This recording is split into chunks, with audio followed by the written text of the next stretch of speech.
Hello again, and welcome to Tether TV, formerly known as Tether Online. We thought maybe a name change was appropriate, so from now on we're going to go with Tether TV. Tether TV is a blog about all things Tether, topics in health and nutrition, and just about anything else that's related or catches our fancy. I'm Jim Broderick, your host and creator of Tether, and Tether Online for that matter.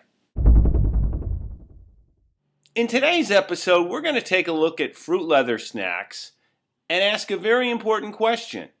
Should fruit leather snacks be considered fruit or fruit sugar? Fruit concentrates appear in almost all fruit leather snacks today that you find on your grocery store shelves.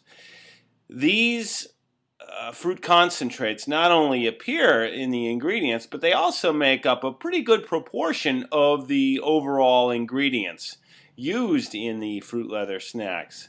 So what they are has a great deal of influence about answering that question, whether fruit leather snacks are really fruit or fruit sugar. And we're going to delve into that today and discuss it in much greater detail. Now let's turn our attention to finding out exactly what a fruit concentrate is.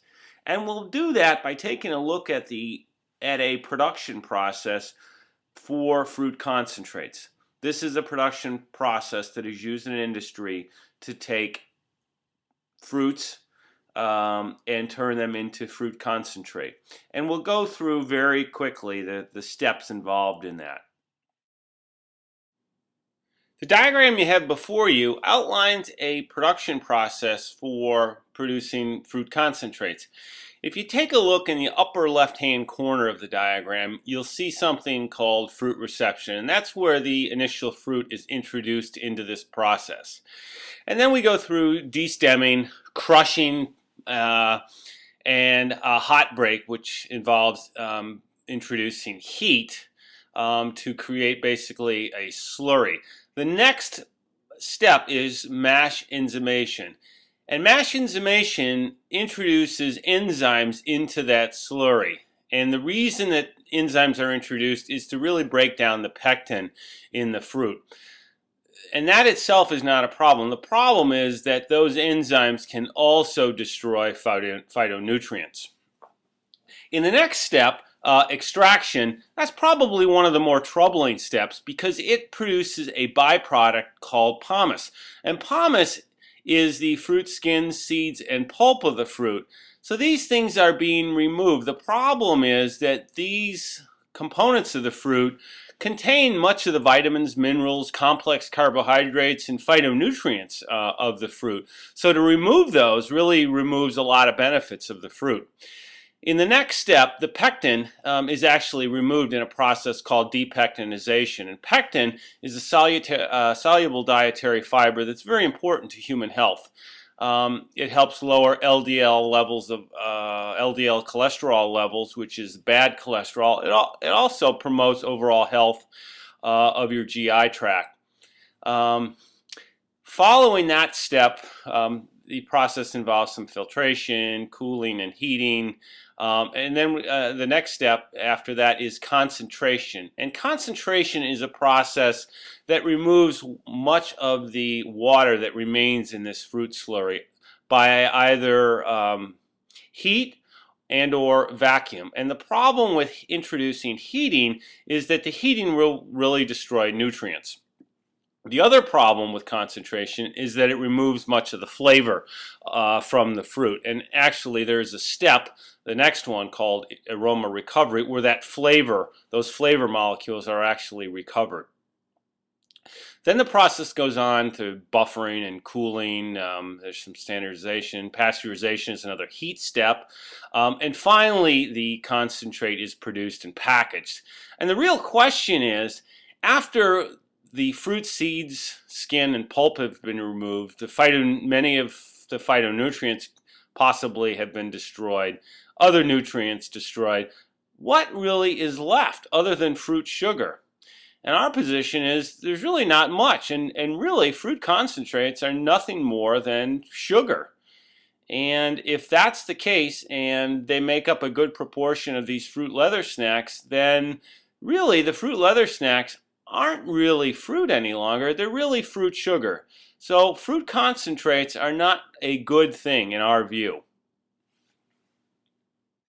Now that we've had a chance to explore the process of producing fruit concentrates in pretty good detail, we have a pretty good idea of what they are. And our thinking is that they're not much more than fruit sugar.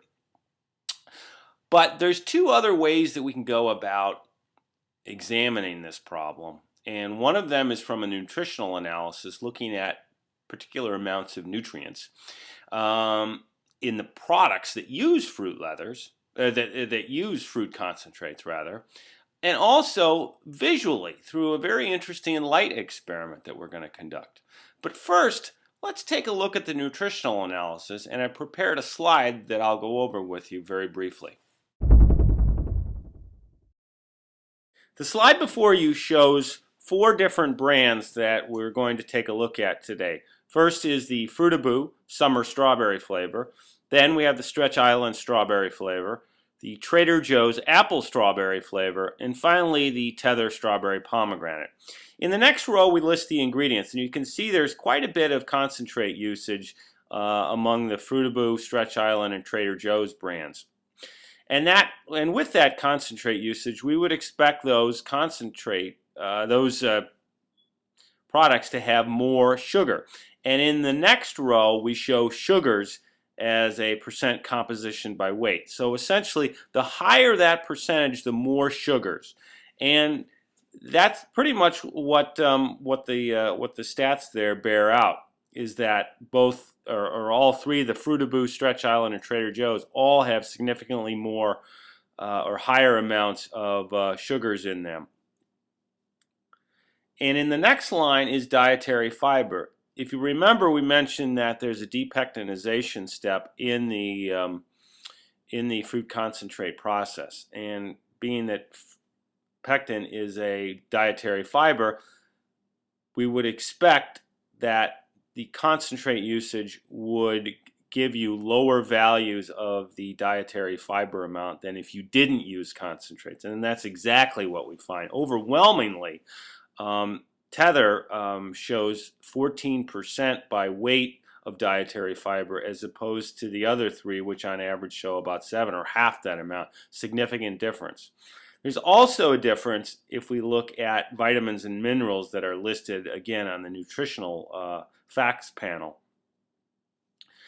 These are nutrients that come in at least 2% of the daily value, and in the case of Fruit-A-Boo, it only shows potassium. Stretch Island shows just potassium and vitamin C. Trader Joe's shows potassium, vitamin C, and iron, and Tether shows vitamin C, potassium, manganese, and also calcium as well. So there's a significant difference in the nutrient profiles of these, and that is likely due to the concentrate usage.